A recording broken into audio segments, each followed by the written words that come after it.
Hello brothers and sisters, welcome back to Think of Soul channel. During preparation of this program, the entire Think of Soul team are racing against the time because we need to upload it every week. There's a lot of emails from all of you guys, thank you, suggesting to make a video about how to face daily matters according to Bible standards.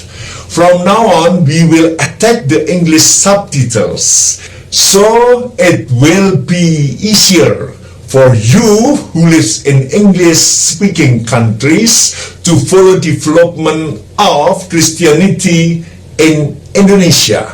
So on behalf of the team, we hope that this program would become a blessing of mankind. Thank you. Don't skip this channel. Please follow this channel. Jesus bless you. Amen. Hallelujah.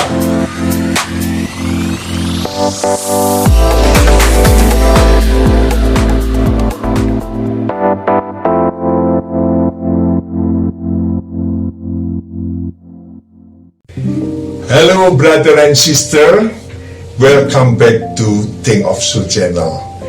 Kali ini aku mengucapkan syukur kepada Tuhan Yesus sebab di bawah ini sekarang sudah ada teks bahasa Inggrisnya, sehingga engkau akan lebih jelas, lebih clear, lebih ngerti dan memahami akan segala kebenaran-kebenaran daripada firman Tuhan. Oke, brother and sister, God bless. Don't skip this channel, follow this channel, dan saya akan berbicara tentang sesuatu yang luar biasa. Amin. Haleluya.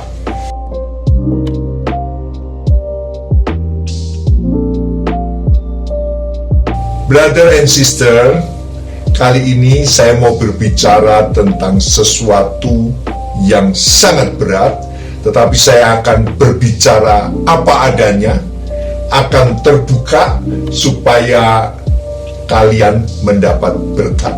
Amin. Di dalam Roma 7 ayat 24, Paulus berbicara demikian. Aku manusia celaka. Siapakah yang akan melepaskan aku dari tubuh maut ini? Aku manusia celaka. Ada sebuah kesadaran yang timbul dari suatu peperangan dirinya, dari suatu perjuangan dirinya untuk melepas dari kekuatan dosa. Ada sebuah peperangan melawan dosa di dalam roh manusianya dan bahkan ke dalam kedagingannya. Sehingga Paulus katakan, aku manusia celaka. Siapakah yang akan melepaskan aku dari tubuh maut ini? Brother and sister, setiap orang harus menyadari bahwa dirinya memiliki kelemahan akan dosa. Setiap orang harus menyadari bahwa dirinya memiliki kelemahan akan dosa. Oleh sebab itu saya pun berbicara di depan saudara, di depan banyak orang. Saya katakan saya manusia celaka, saya manusia yang seharusnya dihukum mati oleh Tuhan. Brother and sister, saya pun tidak menutupi apa yang ada di dalam hidup saya, karena saya tahu bahwa saya juga orang berdosa. Saya hidup di dalam dosa, menyenangi akan dosa, dan saya menjiwai di dalam hidup di dalam dosa, sehingga timbul yang namanya creativity di dalam dosa. Dan itu saya lakukan brother sister. Dan itulah yang membuat saya menjadi manusia celaka, karena ketika saya mulai terikat akan dosa, saya mulai tidak bisa melepaskan dosa di dalam hidup saya. Saya mulai merasa menderita. saya seperti merasa kosong, tetapi ada satu tuntutan daging saya untuk melakukan perbuatan dosa itu. Brother and sister, Tuhan mau kita akan menyadari hal ini. Karena keterikatan dosa tidak mungkin untuk bisa dilepaskan kalau bukan oleh tangan Tuhan. Seperti kerbau dicucuk hidungnya, artinya menurut saja kehendak orang lain tanpa membantah, karena bodoh, karena tidak berdaya untuk melawan. Submisif artinya menurut saja, mengikuti, seperti kerbau yang dicucuk hidungnya, mengikuti kemana ini mau dibawa dosa kemana, ikut. Setan membawa kita berbuat dosa apapun, ikut. Bahkan setan memberikan kreativitas di dalam pikiran kita untuk melakukan dosa, dan itu kita lakukan. Brother and sister, ini harus kita tahu, bahwa kalau hari ini engkau masih ada di dalam lingkaran dosa itu, engkau masih ada di dalam lingkaran setan itu, yang tidak bisa engkau melepaskan diri. Engkau seperti kerbau yang dicucuk hidungnya. Engkau nurut, entah itu malam, entah itu siang, entah itu pagi, entah kapanpun waktunya. Engkau bisa hanya mengikuti saja untuk terus dan terus berbuat dosa. Brother and sister, pernahkah kamu memikirkan bahwa dosa itu sesungguhnya bukan sebuah kenikmatan? Engkau katakan bahwa dosa itu menyenangkan, bahwa dosa itu sebuah pengalaman, bahwa dosa itu perlu dijalani, dirasakan mumpung masih muda. Aku akan puaskan hidupku di dalam gelimang dosa. Dan sekarang, kalau engkau menyadari sesungguhnya dosa itu bukan sebuah kenikmatan, tetapi dosa itu membuat orang menjadi feeling guilty, menjadi rasa tertuduh terus di dalam hatinya. Ada sebuah jari Tuhan yang menunjuk di dalam hidupnya, dan ia menjadi orang yang aneh. Orang yang hidup di dalam dosa menjadi orang yang aneh. Dia excluded dengan lingkaran komunitasnya. Dia merasakan bahwa dosa itu mulai merugikan dia. Dia habiskan keuangannya, dia habiskan waktunya, dia habiskan tenaganya hanya untuk melakukan dosa itu. Dosa itu menjadikan kita tawanan yang terikat. Dosa itu menjadikan kita seperti orang yang ditawan dan terikat. Kita tidak bisa lepas, kita terikat akan dosa itu. Paulus katakan di dalam kitab Roma 7 ayat 24 tadi, aku manusia celaka. Kata celaka ini sebuah manusia yang malang, manusia yang sial. Dia merasakan kemalangan hidupnya karena dia kecemplung, karena dia masuk di dalam lingkaran pusaran dosa yang dia tidak bisa lepas. Seperti pusaran itu menyedot dia ke dalam, menyedot dia ke dalam, membawa dia makin lama makin tenggelam, makin lama makin tenggelam. Dia merasa sial, dia merasa malang. Brother and sister, begitu banyak orang yang ingin keluar dari garis hidup kemalangan. Benar? Banyak orang yang ingin keluar dari garis hidup kemalangan. Dan ada banyak cara orang-orang yang coba menawarkan kepada pendosa itu. Dia mengatakan supaya ia keluar dari kesialan hidup, supaya ia keluar dari kemalangan hidup. Apakah benar? Nyatanya malah makin tenggelam di dalam dosa dan makin terjerumus di dalam dosa. Perkataan Paulus, siapakah yang akan melepaskan aku dari tubuh maut ini? Mengapa ia katakan tubuh maut? Karena hal ini ada kaitannya, ada hubungannya dengan maut, dengan kematian, dengan penderitaan, dengan siksaan, dengan kehancuran, dengan kekacau balauan hidupnya, dengan amburadul dalam kehidupan.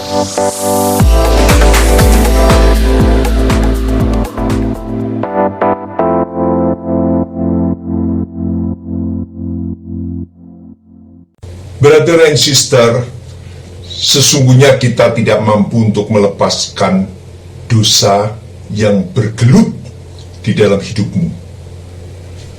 Ada sebuah contoh dosa yang mengagetkan di kota Korintus pada zaman itu, di mana dikatakan sebuah percabulan yang begitu rupa, seperti yang tidak terdapat sekalipun di antara bangsa-bangsa yang tidak mengenal Allah.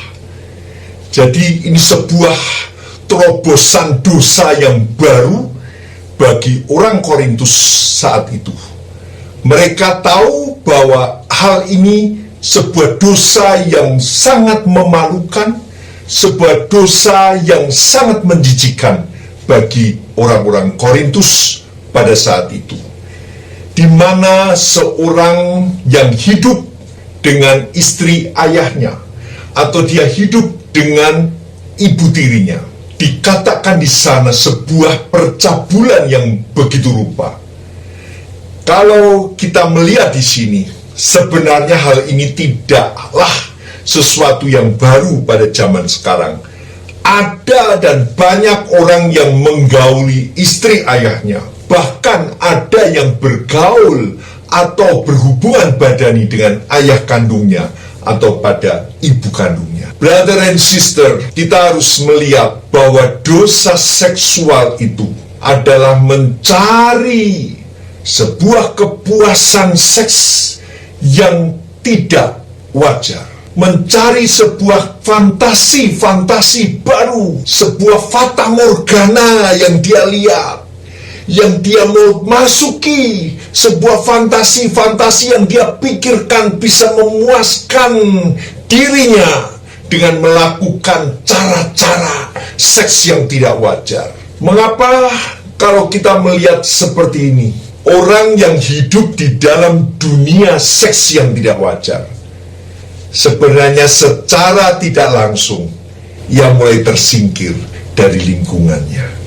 Karena apa yang dia melakukan secara sembunyi-sembunyi. Dia lakukan supaya tidak diketahui orang. Bahkan, brother and sister, yang lebih ngeri lagi, apabila ia tutupi dengan sebuah kehidupan keagamaan.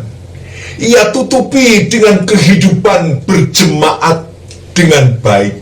Dia tutupi dengan kata-kata yang sopan dan santun.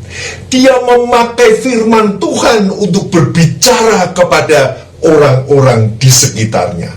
Padahal ia hidup di dalam dosa. Padahal ia seperti babi yang hidup di dalam kubangan, yang senang bermandikan dengan kotoran. Brother and sister, orang yang hidup di dalam dosa, orang yang hidup di dalam fantasi-fantasi seks yang tidak wajar, dia makin lama makin terjerumus, makin lama makin fantasinya tidak wajar, dan dia rasa ada kekosongan jiwa, dia rasa dirinya aneh, dan itulah yang dikatakan oleh Paulus, aku manusia celaka, sebab tubuhku ini adalah tubuh maut. Karena dia celaka, dia tahu dia tidak bisa melepaskan lagi dengan dosanya. Dosa yang menawan dia. Setiap kali dia membuka mata, langsung pikirannya kepada hal-hal yang dosa. Bahkan setiap kali, hampir setiap waktu, dosa itu mengajaknya untuk berbuat dan berbuat dan berbuat terus. Brother and sister, di sisi lain, mengapa seks terbuka di dalam media sosial, dibukakan, bahkan diberikan sebuah upacara, sebuah festival, sebuah parade yang dilihat di khalayak ramai. Dia tidak malu dengan apa yang dia lakukan, dengan perbuatan-perbuatan yang tidak senonoh. Firman Tuhan katakan bahwa kemuliaan mereka adalah aib mereka. Dia bangga dengan segala sesuatu yang terbuka dan menyerang akan hukum-hukum yang berlaku pada negara itu. Dia coba untuk menentang, menunjukkan eksistensi seksnya yang tidak wajar itu. Mengapa demikian? Karena mereka ingin membuat yang tidak wajar menjadi sebuah kewajaran yang diterima oleh masyarakat umum. Makanya ia terus membuat sesuatu gebrakan-gebrakan baru supaya mereka, masyarakat umum, tidak canggung lagi melihat perbuatan-perbuatan seks yang tidak wajar. Pada zaman itu di kota Korintus, seorang yang melakukan hubungan badani dengan istri ayahnya saat itu sudah membuat gencar, saat itu sudah membuat heboh kota itu karena perbuatan pemuda itu yang berhubungan badani dengan istri ayahnya. Pada zaman sekarang hal itu biasa, bahkan lebih lagi, lebih gila lagi, dan lebih gila lagi. Ada seorang yang melakukan dengan anak kecil, ada seorang yang melakukan dengan bayi. Satu perbuatan yang sungguh-sungguh kotor dan menjijikkan dan patut dihukum mati. Brother and sister, pada hakikatnya, ketika mereka mencoba menghalalkan cara-cara hubungan seks yang tidak wajar, mereka sebenarnya mencari dukungan untuk membuat jaringan komunitas para penyimpang seks yang tidak wajar, supaya ia dibenarkan, supaya ia memiliki teman, supaya ia tidak menjadi ekskluded, supaya dia bisa diterima dengan kelainan-kelainan seksnya. Di dalam kitab 1 Korintus 5 ayat 5, firman Tuhan katakan bahwa mereka yang melakukan percabulan yang begitu rupa, orang itu harus diserahkan dalam nama Tuhan Yesus kepada iblis, sehingga binasa tubuhnya, agar rohnya diselamatkan pada hari Tuhan. Bagi orang yang tidak mau dilepaskan akan dosa, kita harus menyerahkan di dalam nama Tuhan Yesus kepada iblis. Artinya sikap gereja harus ekskomunikasi, harus mengucilkan dia, harus mendisiplin orang itu, supaya orang itu bertobat, supaya orang itu tahu, sadar bahwa dirinya hidup di dalam kubangan dosa. Mengerti, brother and sister? Ini yang harus kita ketahui, bahwa sikap gereja di mana harus mendisiplin orang-orang yang melakukan perbuatan seks yang begitu rupa, percabulan yang begitu rupa, supaya tidak masuk di dalam dunia pelayanan mimbar. Ada, brother and sister, ada seorang yang mengaku dirinya pelayan Injil, seorang yang mengaku dirinya pendeta, tetapi perbuatannya percabulan yang begitu rupa. Orang itu harus kena disiplin. Di dalam organisasi saya, ketika seorang pendeta melakukan tindakan percabulan atau tindakan asusila yang tidak terpuji, dia kena disiplin minimal 3 tahun. Dia tidak boleh memberitakan. Ada satu cara gereja mengekskomunikasikan, yaitu mengucilkan sementara waktu, supaya ia sadar dan dia bertobat kembali, supaya tubuhnya diserahkan kepada iblis, tetapi rohnya diselamatkan pada hari Tuhan. Di dalam kitab Roma 7 ayat 18 dikatakan, sebab aku tahu bahwa di dalam aku, yaitu di dalam aku sebagai manusia, tidak ada sesuatu yang baik. Sebab kehendak memang ada di dalam aku, tetapi kehendak itu apa? Bukan hal untuk berbuat baik. Sebab bukan apa yang aku kehendaki, yaitu yang baik, melainkan apa yang tidak aku kehendaki, yaitu yang jahat yang aku perbuat. Jadi jika aku berbuat apa yang tidak aku kehendaki, maka bukan lagi aku yang memperbuatnya, tetapi dosa yang diam di dalam aku. Demikianlah aku dapati hukum ini. Demikianlah aku dapati hukum ini. Jika aku menghendaki berbuat apa yang baik, yang jahat itu ada padaku. Artinya, perbuatan jahat tidak bisa lepas dari pikiran dan perbuatan kita. Dia mau melakukan yang baik, tetapi selalu tendensi kecenderungannya berbuat yang jahat. Dia tahu apa yang diperbuat itu tidak pantas. Dia tahu apa yang diperbuat itu dosa.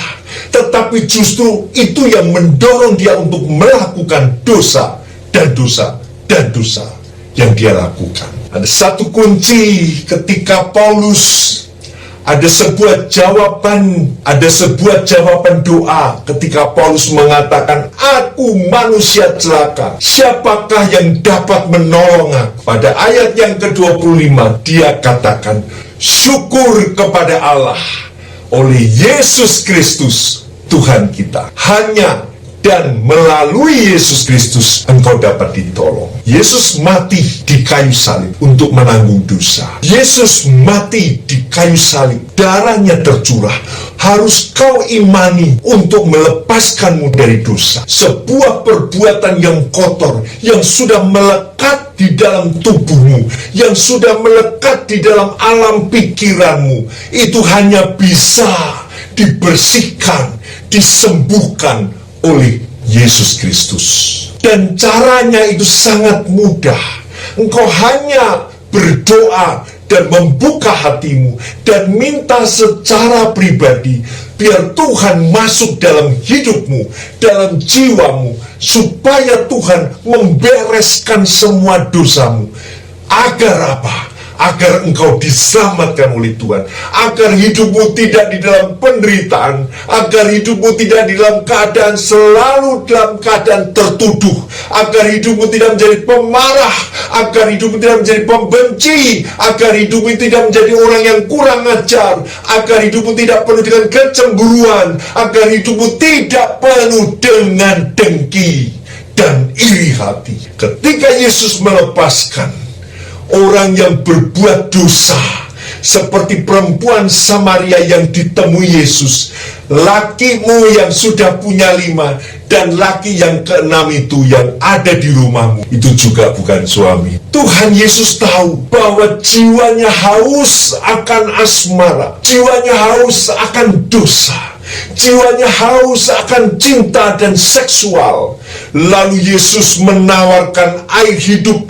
Ketika engkau akan minum air hidup ini, engkau tidak akan haus lagi, tetapi engkau akan disembuhkan oleh Tuhan, dan engkau menjadi manusia yang normal kembali. Engkau menjadi manusia yang dipenuhi dengan kemuliaan Allah.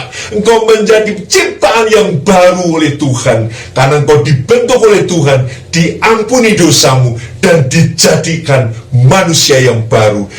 Walaupun dosamu merah seperti kermisi, tetapi akan menjadi putih seperti salju ketika Tuhan Yesus yang membersihkannya. Ketika Yesus yang menebusnya. Dia rela mati di kayu salib untuk menebus dosa kita. Kita akan mati apabila kita tidak ditolong oleh Yesus. Kita akan mati perlahan-lahan karena kita apa? Kita hidup di dalam dosa yang menenggelamkan kita dan membawa kita dalam penderitaan, dan ujung-ujungnya adalah maut dan kematian. Brother and sister, kiranya ini boleh menjadi berkat supaya kita tahu persis bahwa hanya melalui Tuhan Yesus kita bisa tertolong. Tuhan memberkati, tetap semangat, tetap percaya bahwa hanya melalui Tuhan Yesus Dia yang dapat melepaskan dosa kita.